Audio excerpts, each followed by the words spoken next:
చతురంగంతో సాంగత్యం కార్యక్రమానికి పునఃస్వాగతం. ఈ కార్యక్రమంలో మనం ఇంతకుముందు ఆదిపర్వం అష్టమ ఆశ్వాసంలో 212వ పద్యం వరకు చెప్పుకున్నాం. ఇప్పుడు 213 నుండి మనం కొనసాగిద్దాం. ద్రౌపదీ దేవి చేత దీవెనలు పొందింది అని చెప్పుకున్నాం సుభద్ర. ఆ తర్వాత వెనువెంటనే అర్జునుడు ప్రవేశించాడు నగరంలోకి. జరిగిన విషయం విన్నవించాడు అన్నగారులకి వాళ్ళకి. అలా విన్నవిస్తూ ఉండగానే కృష్ణుడు తన పరివారంతో సహా కానుకలు తీసుకొని వచ్చాడు. కుంతీదేవికి, ధర్మరాజుకి, భీముడికి, నకులుడు, సహదేవు వీళ్ళందరికీ కూడా కానుకలు తీసుకొచ్చాడు. మరి అంతేకాదు, మరి ఆ రోజుల్లో మామూలు ఏనుగులు 1000 ఏనుగులుట, అలానే బంగారంతో చేసిన రథాలు 1000, అంతేకాదు దాసీజనం కూడా ఉండాలి కదా అమ్మాయితో పాటు, వాళ్ళు ఒక 1000 మంది, బంగారు పల్లకీలు 1000.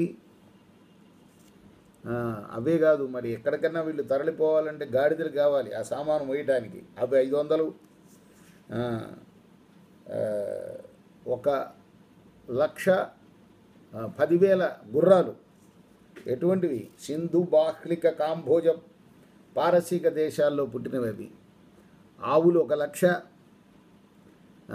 ఇవన్నీ అరణం అన్నమాట అమ్మాయికి. మరి 10 లక్షల మంది వీరులు, వీళ్ళందరూ అరణంగా తీసుకొచ్చాడు కృష్ణుడు వీళ్ళందరినీ. ఆ తర్వాత కుంతీదేవిని, ధర్మరాజుని, భీముణ్ణి, మన నకుల సహదేవుల్ని, ద్రౌపదిని, వాళ్ళందరినీ కూడా శ్రేష్టమైన రత్నాభరణాలతో పూజించాడు. బలరాముడు కూడా వచ్చాడు కృష్ణుడు వెంట. మొత్తం అందరూ కలిపి, మరి ఇప్పుడు పెళ్లి కూతురు అంటే లక్ష్మీదేవి కదా, పెళ్లి కొడుకు అర్జునుడు, నారాయణుడు, వాళ్ళిద్దరిని పూజించారు. ఆ తర్వాత పాండవుల చేత కూడా మళ్ళీ పూజలు అందుకున్నారు. అందరూ మళ్ళీ ద్వారకి వెళ్ళిపోయారు, కానీ కృష్ణుడు మాత్రం ఇక్కడే ఉండిపోయాడు ఇంద్రప్రస్థంలో. ఆ తర్వాత మొట్టమొదటిగా అభిమన్యుడు జన్మించాడు అర్జున సుభద్రలకి. ఆ తర్వాత అతడికి జాతక కర్మలు అవన్నీ చేయించారు. చక్కగా ధౌమ్యుడి దగ్గర వేదం నేర్చుకున్నాడు, తండ్రి దగ్గర ధనుర్వేదాన్ని అభ్యసించాడు, శత్రువుల్ని భేదించే విధాలన్నీ కూడా నేర్చుకున్నాడు తండ్రి దగ్గర. ద్రౌపదీదేవి కూడా మరి 5 పాండవులకి వరుసగా ధర్మరాజుకు ప్రతివింజుడు అనే కుమారుణ్ణి, భీముడికి శృతసోముడు అనే కుమారుణ్ణి, అర్జునుడికి శృతకీర్తి అనే కుమారుణ్ణి, నకులుడికి శతానీకుడు అనే కుమారుణ్ణి, సహదేవుడికి శృతసేనుడు అనే కుమారుణ్ణి ఇచ్చింది. అంటే ఆమె ద్వారా పొందారన్నమాట సంతానాన్ని. ఇలా వాళ్ళు ఉప పాండవులు అంటారు వాళ్ళని. వాళ్ళ 5, అభిమన్యుడు, వీళ్ళందరూ కూడా చక్కగా విద్యలన్నీ నేర్చుకుంటున్నారు. ఇలా సుఖంగా ఉన్నారు. ఇప్పుడు ఇంకా కృష్ణుడు అక్కడే ఉన్నాడు వీళ్ళ దగ్గరే. బ్రహ్మాండమైన వేసవి కాలం వచ్చింది ఒకసారి. అలా షికారుకి వెళ్దాము ఖాండవ వన సమీపానికి అన్నాడు అర్జునుడితోటి. మహత్కార్యం ఏదో జరగాలన్నమాట, దానికోసం అర్జునుడిని తీసుకొని వెళ్ళాడు. అక్కడ ఒక ఆయన ప్రత్యక్షమయ్యాడు. అక్కడ ఒక విప్రుడు. ఆయన అన్నాడు, నేను బాగా భోజనం చేసేవాడిని, చాలా ఆకలి గలవాడిని, మీకు చేతనైతే నాకు కడుపు నిండా ఆహారం పెట్టండి అన్న. సరే, నీకు ఏది ఇష్టమో అది అడుగయ్యా, పెడతాము అన్నారు కృష్ణార్జునులు ఇద్దరు కూడా. అప్పుడు అసలు సంగతి చెప్పాడు, నేను అగ్నిదేవుణ్ణి, నాకు ఆహారం అంటే ఈ దేవేంద్రుడి యొక్క ఈ ఖాండవ వనమే, మీ ఎదురుగుండా ఉన్న వనమే. మరి దీన్ని తినాలి, నేను మొత్తం జీర్ణించుకోవాలి, తిని లోపలికి తీసుకోవాలి ఇందులో ఉన్న ఔషధాలని అన్నింటినీ కూడాను. దీన్ని నేను దహించాలంటే మరి ఇంద్రుడు అడ్డం వస్తున్నాడు.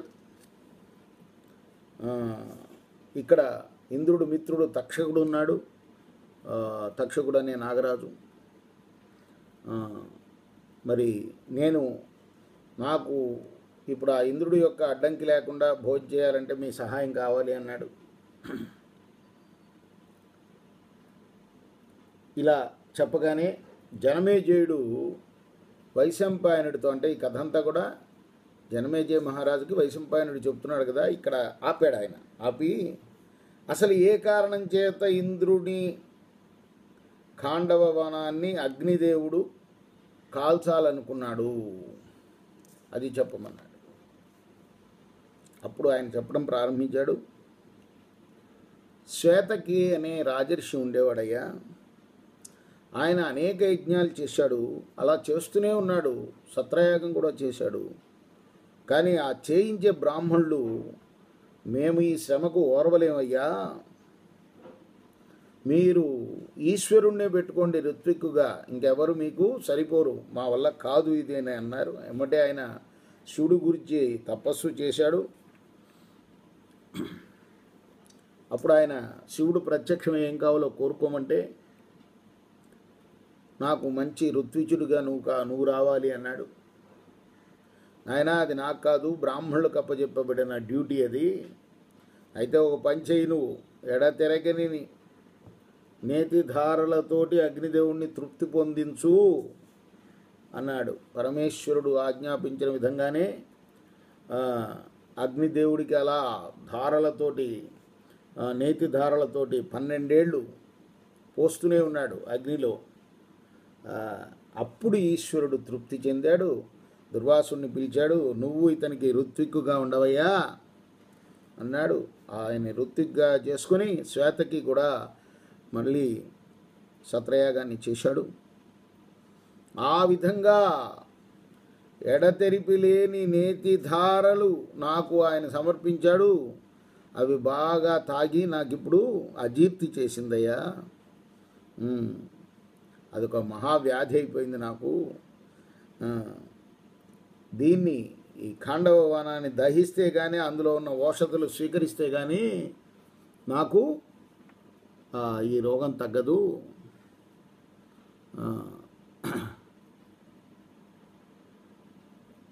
అని ఆయన ఖాండవ వనాన్ని దహించడానికి పూనుకున్నాడు. అప్పుడు మరి వర్షాలు మళ్ళీ మొదలైనవి. ఇంద్రుడు వర్షాధిదేవత కదా, దహించకుండా చేస్తున్నాడు తక్షకుడు అనే తన స్నేహితుడు అందులో ఉండడం వల్ల. అప్పుడు బ్రహ్మదేవుడి దగ్గరికి వెళ్ళి మళ్ళీ పెట్టుకున్నాడు. అప్పుడు ఆయన చెప్పాడు, కొంతకాలానికి వస్తారయ్యా ఆదిములైన నరనారాయణులు, వాళ్ళిద్దరూ కృష్ణార్జునులుగా జన్మిస్తారు, ఆ ఖాండవనాన్ని దగ్గర విహరిస్తారు, వాళ్ళను నువ్వు ప్రార్థించు, వాళ్ళు నిన్ను ఖాండవనాన్ని దహించేటట్లుగా చేస్తారు అని అనగానే అగ్నిదేవుడు సంతోషించాడు. ఆ మాట ప్రకారమే ఇదిగో ఆ కృష్ణార్జునులను చూచి ఖాండవనాన్ని కాల్చడం కోసం ప్రార్థించారయ్యా అని చెప్పాడు జనమేజయ మహారాజుకు వైశంపాయనుడు. ఇంకా మళ్ళీ మెయిన్ కథలోకి వద్దాం.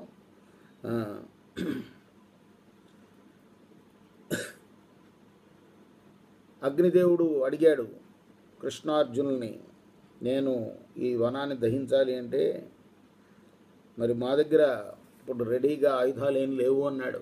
అప్పుడు వెంటనే అగ్నిదేవుడు వరుణ్ణి స్మరించుకున్నాడు, తన దగ్గరికి రప్పించుకున్నాడు. చంద్రుడిచ్చిన బ్రహ్మ నిర్మితమైన ధనస్సుని, తర్వాత తరుగులేని బాణాలు కల అమ్ముల పొదల జంటని, గంధర్వలోకంలో పుట్టిన గుర్రాలు కల రథాన్ని అర్జునుడికి ఇచ్చాడు. చక్రాన్ని గదను కృష్ణుడికి ఇప్పించాడు వరుణుడి చేత. అలా దివ్యమైన గాంధీవం అనే ధనస్సు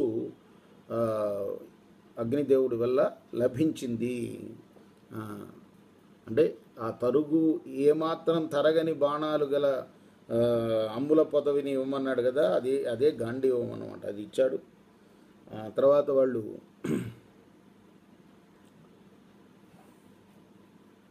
అర్జున శ్రీకృష్ణులు ఇద్దరు కూడా వాళ్ళని చూసి అగ్నిదేవుడు అన్నాడు, ఘన భుజ ఇది గాంధీవంబన బరిగిన ధనువు దీని అస్త్రావళి పెల్చన తాగి భగ్రమగు అచ్చునుపమ వజ్రాభిహత శిలావళి ఓలెన్ ఈ రథమ ప్రతిహతము సమీరజవోపేత హయ సమేతము దీనిను భూరిబలు దెక్కి సోముడు ధీరుండై తొల్లి ఎల్ల దిక్కులు నుడిచను. ఆ గాంధీవం యొక్క మహిమ, చక్రం మహిమ ఇవన్నీ కూడా చెప్పిన తర్వాత మరి పర్మిషన్ ఇచ్చాడు కృష్ణ భగవానుడు. ఖండవనాన్ని దహించమన్నాడు.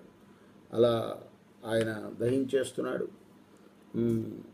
వీళ్ళు ఒకవైపు కృష్ణుడు, ఒకవైపు గాంధీవాన్ని ధరించి అర్జునుడు, ఒకవైపు చక్రాన్ని ధరించి కృష్ణుడు రెడీగా ఉన్నారు. అంటే ఇంద్రుడు వస్తే ఆ ఇంద్రుడిని వారించడానికి. ఈలోగా ఇంద్రుడు రానే వచ్చాడు. ఇంద్రుడు అడ్డుకున్నాడు. ఇంద్రుడిని ఓడించాడు అర్జునుడు. అలా పోరు సాగుతుండగా ఆకాశవాణి పలికింది, ఇంద్ర, వాళ్ళు ఎవరో అనుకుంటున్నావు, వాళ్ళు నరనారాయణులయ్యా. నరనారాయణులే కృష్ణార్జునులుగా పుట్టారు. నీ స్నేహితుడైన తక్షకుడు అనేవాడు ఇదివరకే ఇక్కడి నుంచి వెళ్ళిపోయాడు. అతను ఇప్పుడు సుఖంగా ఉన్నాడు. అతడు తప్పించుకున్నాడు. కాబట్టి నువ్వు వాళ్ళతోటి పోట్లాడాల్సిన అవసరం లేదు అని చెప్పాడు. బలయుతులు మనుజ సింహులు నలి కృష్ణార్జునులు సింహనాదముల వియత్తముల దిక్కులు వదిరంబులుగా చేసిరి త్రిలోకములు భయమందను. ఆ తర్వాత ఇంద్రుడు తన దారిని తను వెళ్ళిపోయాడు. కృష్ణార్జునులు ఇద్దరు కూడా సింహనాదాలు చేశాడు. ఆ సమయంలో ఏమైందంటే మయుడు అనేవాడు, అతడు నముచి అనే రాక్షసుడి తమ్ముడు అనమాట. ఖాండవనంలో తగలబడుతుంటే బయటపడలేక అగ్ని చుట్టూ వేస్తుండగా కృష్ణుడు చంపడానికి వస్తూ ఉంటే భయపడి అర్జునుడు చాటును దాక్కున్నాడు. అర్జునుడిని శరణు వేడాడు. అలా మయుడు రక్షింపబడ్డాడు అని చెప్పగానే జనమేజయుడు మళ్ళీ వైశంపాయనుతో అన్నాడు,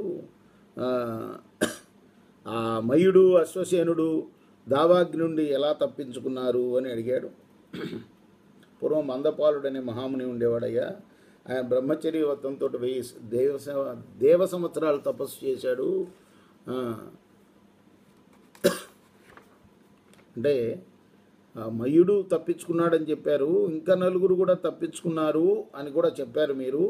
మందపాలుడు కుమారులు నలుగురు, వాళ్ళు ఎలా తప్పించుకున్నారో వినాలని ఉంది అన్నారు. మనం నెక్స్ట్ ఎపిసోడ్లో ఈ ఆది పర్వాన్ని ముగించి సభా పర్వాన్ని మొదలు పెడదాం. కృష్ణార్పణమస్తు.